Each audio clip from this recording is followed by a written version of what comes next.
The bushfire crisis has exploded on a scale never experienced in this state. Properties, homes, memories ablaze. The entire south coast, from Nowra to the Victorian border, is in the grip of the threat. Just went black, just like that, just the whole sky. Trying to save what houses we can. Today is turning out to be a horrible day for New South Wales. We need to brace ourselves for a considerable number of properties, a considerable number of homes that are likely to have been damaged and or destroyed.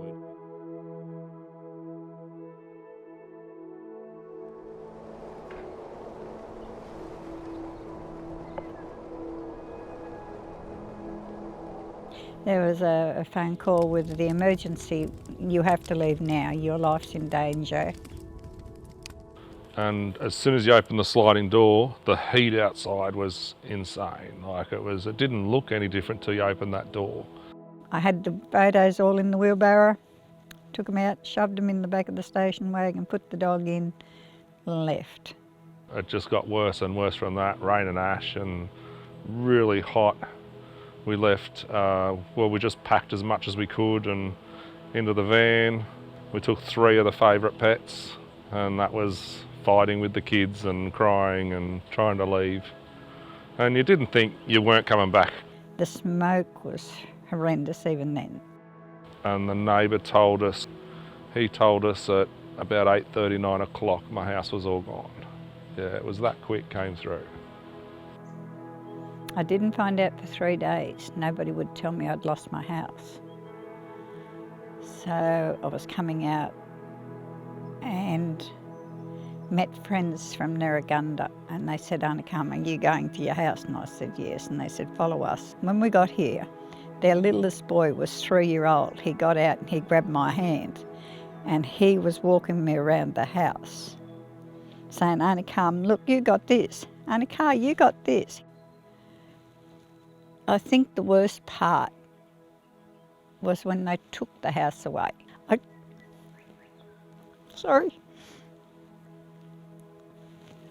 I couldn't bear watching them take the first loads away. So many unanswered, what do you mean all gone? You can't imagine how all gone is all gone. Yeah, absolutely nothing. People sort of said they'll lend you metal detectors to look for stuff, and the tiles in the bathroom melted. There was nothing. It was all gone.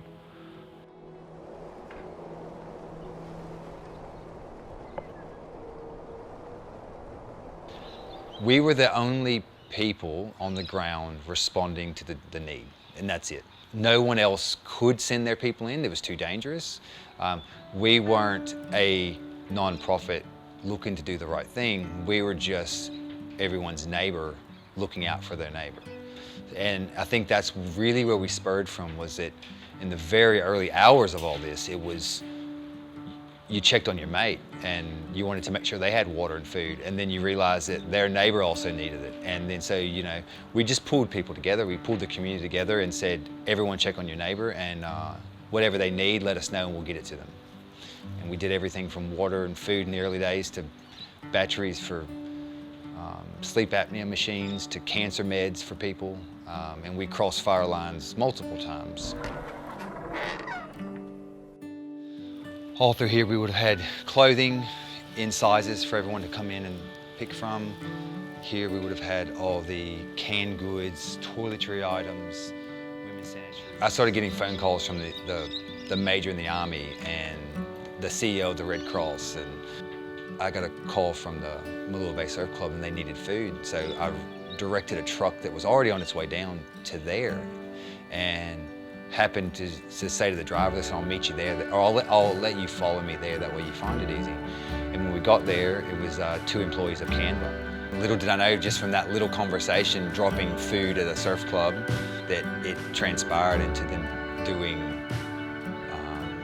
so much for this region, so much to back our cause, and just to facilitate everything that we've wanted along the way. I came across Source when they were doing an install at Wallaga Lake, and I was asked to come down and meet with them and just sort of see the product. We'd been working on water security options for the coast anyway. As soon as I saw them I realised it was the perfect fit for some projects that we were working on as well. They aligned perfectly.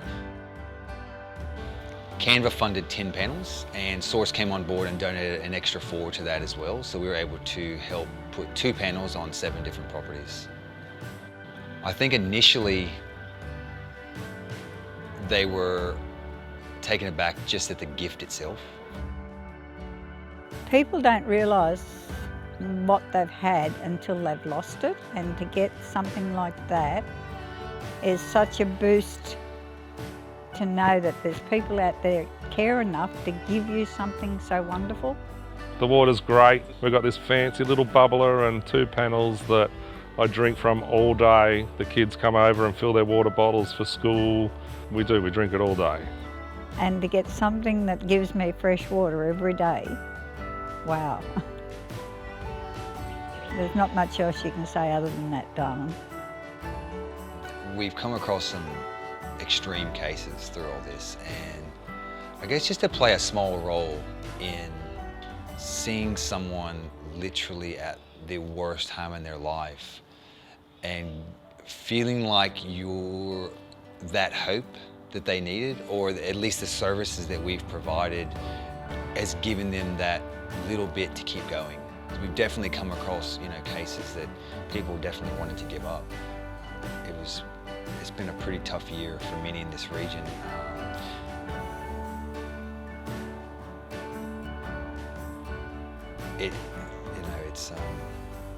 You've got to find the good in everything, and the good for me in all this is finding a community that no matter what 2020 throws at it, they find a way to stick together.